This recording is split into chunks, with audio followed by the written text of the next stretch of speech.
External affairs minister S Jaishankar sir की book Y Bharat matter में India के एक्सेप्शनलिज्म के लिए 7D फ्रेमवर्क दिया हुआ है। इसको हम एस्से में अगर इंटरनेशनल रिलेशन पे कुछ आता है या फिर फॉर्डर पॉइंट्स की तरह या कहीं पे भी सब्सटैंशिएट करने के लिए एक फ्रेमवर्क तुरंत हमारे दिमाग में आ जाए, डी सारे याद करके हम ऐसे कर सकते हैं। तो देखते हैं। First is democracy. इंडिया को टेस्ट केस ऑफ डेमोक्रेसी बोलते हैं।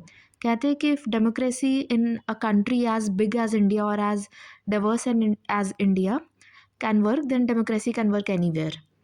इंडिया वाइब्रेंट डेमोक्रेसी है, उसकी ग्लोबल आइडेंटिटी और पार्टनरशिप का कोर एलिमेंट है। Second is diaspora.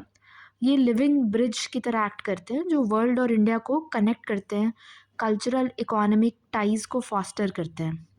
फिर डिप्लोमेसी, एक प्रोएक्टिव रिजिलियंट फॉरेन पॉलिसी के लिए नेशनल इंटरेस्ट को एडवांस कर रहे हैं और मल्टीपोलर वर्ल्ड ऑर्डर को शेप कर रहे हैं हम डिप्लोमेसी के through.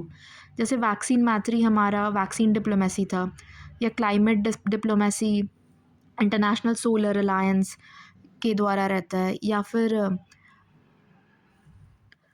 Space diplomacy south Asian satellite GSAT-9 हमने लॉन्च किया था। फिर next is demography.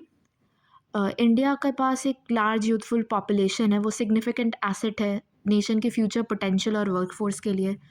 Dynamic economy, India one of the fastest growing country है, की drivers of its increasing global influence उसका इकोनॉमी है।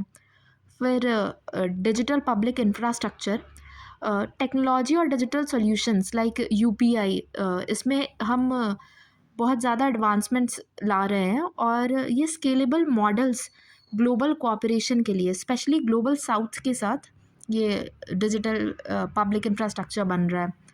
फिर लास्ट इज़ हार्ड पावर का जो डिप्लोमेसी हमारा डिफेंस।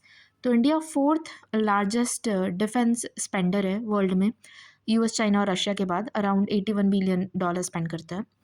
ओके, तो हमने ये देख लिया 7Ds: democracy, diaspora, diplomacy, demography, dynamic economy, DPI and defence. Okay, thank you.